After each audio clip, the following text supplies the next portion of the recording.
یہ بیانیہ کے حوالے سے یہ بھی آج جو وزیر مملکت برائے اطلاعات ہیں انہوں نے برائے داخلہ طلال چودھری صاحب نے بھی یہ بات کی، شوکت یوسف زئی صاحب، انہوں نے کہا کہ نہ اسپتال بنائے گئے وہاں پر، نہ اسکول بنائے گئے. انہوں نے کہا 12 سال میں ایک اسپتال نہیں بنایا. پولیس اسٹیشن آپ نے قائم کرنے تھے 13 میں، وہ قائم نہیں کیے. گلے شکوے ہیں 13 کے عوام کے، وہ آپ کے سامنے ہیں. لیکن یہاں سے ریس لگتی ہے اسلام آباد میں احتجاج کے لیے، اڈیالہ میں احتجاج کے لیے. تو پی ٹی آئی کے وہ کہہ رہے ہیں کہ یہی بس کام ہے، اور جو سیکورٹی فورسز ہیں ان پر بہتان تراشی آپ کر رہے ہیں. دیکھیں، یہ مجھے بڑا دکھ ہوتا ہے کہ ایک بندہ سینٹ کا ممبر ہے اور بار بار وہ کہہ رہا ہے یہ جھوٹ بول رہے ہیں. میں نے کون سے جھوٹ بولا ہے اس میں؟ ایک جھوٹ بتا دیں میرا، جو میں نے بتایا، میں نے جو بات کی اس میں کیا کوئی غلط بات کون سی کی ہے میں نے؟ ان کے لہجے دیکھیں، ان کے طریقے تو میں دیکھیں، بتا دوں چاہیے انداز دیکھیں. مطلب میں حیران ہوں. میں نے تو سمپل سی بات کی ہے کہ جی آپ نے دہشت گردی ختم کرنی ہے تو آئے ہمارے ساتھ بیٹھیں. اگر آپ نہیں بیٹھنا چاہتے تو بھاڑ میں جاؤ، نہیں بیٹھو. میں بھی اس طرح کہہ سکتا ہوں نا. اگر یہی الفاظ آپ نے استعمال کرنے ہیں تو میں سوچ ہے. بارے میں کہہ سکتا ہوں. یہ یہ تو کوئی کہتے طریقہ ہیں نہیں ہے. ہمارے مینڈیٹ کا میں نہیں پتا کیا کہتی ہے، پہلے عمران پھر پاکستان، یہ ان کی سوچ ہے. سفر کریں جی. آپ نے اپنی بات نمبر کر لیا. ہمیں عوام نے ووٹ دیا ہے، ہمارا اوریجنل مینڈیٹ ہے. آپ کی طرح جعلی ہو کر ہم نہیں بیٹھے ہیں یہاں پہ ٹی وی پہ اور یہ اپنے ساتھ لفظ لگائے. کوئی سینیٹر بنا ہوا ہے، کوئی ایم این اے بنا ہوا ہے. یہ فارم 47 والے ہم نہیں ہیں. صحیح. مہربانی کریں. آپ نے بلوچستان کے جو حالات کر دیا نا، وہاں آپ کو کون روک رہا ہے؟ کریں نا، آپریشن بھی کریں، سب کچھ کریں. کس نے روکا ہے آپ کو؟ لیکن یہ آپ نالائق ہیں. آپ تسلیم کر لیں کہ آپ کی نالائقی ہے. آپ ایک چیز کو دیکھیں نا، ایک اتنی بڑی پارٹی کو آپ دیوار سے لگانے کی پوری کوشش کر رہے ہیں. آپ نہیں لگا سکتے. آپ کسی کو بھی دیوار سے نہیں لگا سکتے. اور خواہ لوگوں کو بے اشتعال دلا رہے ہیں ایک ایسے موقع کے اوپر کہ آپ سے آپ کی معیشت نہیں سنبھالی جا رہی ہے. 80,000 ارب کا قرضہ آپ نے چڑھایا. آپ کا تو احتساب ہوگا. صحیح. 5,300 ارب روپے آپ نے کہا. آپ ہمیں ایک تانا دیتے کہ جی انہوں نے اسپتال نہیں بنایا فاٹا میں. فاٹا کو جو 100 ارب روپے ملنے تھے، آپ نے جو دستخط کیے ہیں، آپ نے کتنے روپے دیے ہیں فاٹا کو؟ مجھے بتائیں، آن ایئر بتا دیں. آپ نے سب چاروں صوبوں نے مل کے پیسہ دینا تھا نا. تو خیبر پختونخوا کے علاوہ کوئی ایک صوبہ مجھے بتا دے کہ وہ فاٹا کو جو ہم نے پیسے دیے ہیں. سب نے مل کر 100 ارب دینے تھے نا سالانہ. تو دیکھیں، اتنا بڑا جھوٹ آپ بول رہے ہیں. آپ کے سارے وزراء بول رہے ہیں کہ جی یہ وہاں اسپتال نہیں بنا. تو اسپتال کس چیز سے بنے گا؟ پہلے تو آپ نے کمٹمنٹ کی ہے وہ کمٹمنٹ تو پوری کریں نا.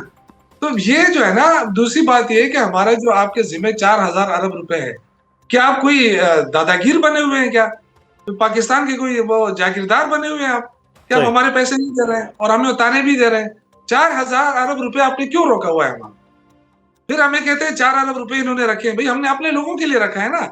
ہم تو سیریس ہے نا. ہمیں پتا تھا کہ آپ لوگ آپریشن کریں گے، تو ہم تو آپریشن ایک تو ان کو دے نا. وہ آپ سے گلہ کر رہے ہیں کہ ہمیں کچھ نہیں دیا. آپ کہتے ہیں آپریشن، یہ آپریشن کے مخالف ہیں. دوسری طرف کہتے ہیں انہوں نے 4 ارب روپے رکھے تھے اس لیے کہ یہ چاہتے تھے کہ آپریشن ہو. تو بھائی آپ اپنا بیانیہ تو پہلے درست کر لیں. ہم نے تو بالکل رکھے ہیں، اس لیے رکھے ہیں کہ اگر آپریشن ہوتا ہے سردی کا موسم میں، یہ لوگ جب باہر آئیں گے تو ان کو کون دیکھ بھال ان کا کون کرے گا؟ ہم نے تو رکھے ہیں پیسے. یہ جو پی ٹی آئی کا خیبر پختونخوا کا گلہ ہے جو پیسوں کا، وہ بھی نہیں ہے. جی بٹ صاحب کچھ کہنا چاہتا میں بریک میں بتاتا ہوں. دیکھیں، آپ نے کہا کہ وہ بھاڑ میں جائیں. بھاڑ میں تو آپ چلے گئے، تینوں صوبوں سے، چوتھے سے بھی چلے گئے. اب جو وہ ابھی الیکشن ہوا، بائی الیکشن، آپ کو وہاں سے انہوں نے بھی ووٹ دے کے آپ کو بھاڑ میں بھیج دیا. بات یہ ہے کہ اس جھوٹ بولنے سے آپ کے جو حالات ابھی ہو چکے ہیں. ایک بات یاد رکھیں، پاکستان پہلے، میں کہتا ہوں کہ لیڈران بعد میں. یہ سوچ آپ لائیں. اگر یہ سوچ نہیں لائیں گے اور جس راستے پہ آپ چل رہے ہیں تو اس کا یہی حل ہے. اب میری سنیں ابھی بات.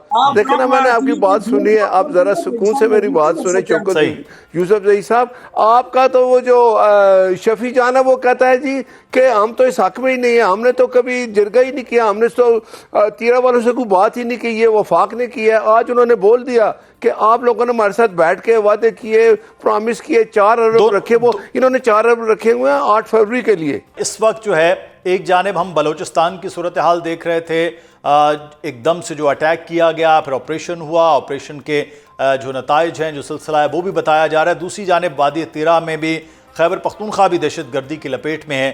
اس صورتحال میں کے پی کے حکومت کا فوکس ایک ہے، وہ احتجاج ہے 8 فروری کا، وہ عمران خان صاحب کی رہائی کے لیے، کبھی اڈیالہ کبھی سپریم کورٹ کے باہر، تو سیاست کیا پاکستان تحریک انصاف نے سوچ لیا ہے کہ احتجاج ہی کرنا ہے؟ بسم اللہ الرحمن الرحیم، بہت شکریہ۔ دیکھیں بلوچستان میں جو کچھ ہوا اس پہ بہت ہی افسوس بھی ہے، اس کی ہم مذمت بھی کرتے ہیں۔ جس انداز سے لوگ آئے اور کئی اضلاع میں بیک وقت اس طرح کی کارروائی کرنا، یہ کوئی معمول کی کارروائی نہیں ہے۔ وہ کہ ہمارے جو سیکورٹی ادارے ہیں انہوں نے بڑے بہادری کے ساتھ اور بڑے پروفیشنل انداز میں اس کا مقابلہ بھی کیا اور اللہ نے کامیابی بھی دی، لیکن میرا یہ خیال ہے کہ جو بلوچستان حکومت ہے وہ انتہائی نالائق ترین حکومت ہے، اور یہ کارروائی اللہ نہ کرے اگر کسی ایک شہر میں بھی ہو جاتا خیبر پختونخوا میں، تو بڑے زور و شور سے پنجاب سے اور سندھ سے اور یہ آوازیں اٹھتی کہ جی اس حکومت کو فارغ کیا جائے، گورنر راج لگایا جائے۔ لیکن کتنے مطلب بے گناہ لوگ بھی اس میں مارے گئے بیچارے، جو ہمارے عام لیبر تھے، پھر ہمارے سیکورٹی فورسز کے ادارے کے کارکن شہید ہوئے، فوجی جوان شہید ہوئے۔ تو یہ ایک افسوسناک واقعہ ہے، اور اس طرح کے واقعات کو روکنے کے لیے میرے خیال سے حکومتوں کو ضرور اس طرح کے اقدامات اٹھانے چاہیے اور لوگوں کے جان و مال کا تحفظ یقینی بنانا چاہیے۔ دیکھیں جہاں تک ہمارا صوبے کا تعلق ہے، صوبے میں حکومت چل رہی ہے الحمدللہ، اگر ہم احتجاج کرتے ہیں تو وہ آئین اور قانون کی بالادستی کے لیے کرتے ہیں۔ اگر ہم یہ کہتے ہیں کہ جی ہمیں عمران خان سے ملنا ہے، تو وہ ملاقات جو ہے وہ ہم عدالت کے حکم پہ ہم ملنا چاہتے ہیں۔ عدالت کے حکم اگر کوئی نہیں مانے گا تو اس کو آپ کیا کریں گے؟ اس کا تو پھر آپ یہ نہیں کہہ سکتے کہ جی یہ بڑی اچھی حکومت ہے اس لیے کہ یہ عدالت کا حکم نہیں مان رہی، پھر تو اس کا مطلب ہے کہ جنگل کا قانون ہے۔ ہم کدھر جائیں، کہاں جائیں، کس سے فریاد کریں اور کس سے اپیل کریں؟ یہ ساری سچویشن ہے، اس کے بعد پھر کیا راستہ رہ جاتا ہے؟ اگر کوئی آئین قانون عدالتی سسٹم نہیں مانے تو ہمارے پاس احتجاج کا حق تو ہے، اور پرانے احتجاج کا حق ہم استعمال کر رہے ہیں، وہ تو کسی کو برا نہیں لگنا چاہیے۔ پھر تو ایسا نہیں ہو سکتا کہ آپ ظلم کریں۔ عمران خان کے ساتھ جو گزشتہ ہفتے میں جو کچھ ہوا، ان کے عام کی تکلیف ہے، سب کو پتہ ہے، اور حکومت جو ہے وہ ڈینائل پہ تھی کہ جی نہیں کچھ بھی نہیں ہے۔ چلیے یہ احتجاج کے حق کے حوالے سے یوسف زئی صاحب اور عمران خان صاحب کی صحت کے حوالے سے بھی بات کرتے ہیں۔ بلوچستان کا جو معاملہ ہوا اور جو ہم دہشت گردی کی بات کریں، ناصر بٹ صاحب، سیکورٹی اداروں کا فوری رسپانس تو، لیکن اس سے پہلے بلوچستان کی وہ حکومت وفاق کی جانب سے جو مدد ہے سیکورٹی اداروں کے حوالے سے، وہ کیا پلان کیا جا رہا ہے؟ کیونکہ یہ ایک بہت بڑا حملہ تھا جو ہم نے دیکھا۔ بسم اللہ الرحمن الرحیم۔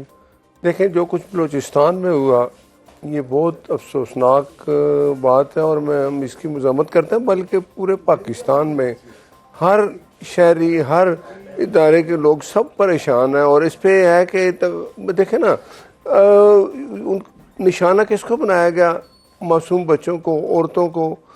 یہ کون سی یہ کہنا PLA جو ایک دہشت گرد تنظیم ہے، وہ تو اس طرح کی جو حرکتیں کرتے ہیں، یہ جو انہوں نے حملہ کیا ہے، یہ کیا آپ سمجھتے ہیں کہ بلوچستان کے لوگ یا باقی لوگ ان کے ساتھ کوئی ہمدردی کی بات کریں گے؟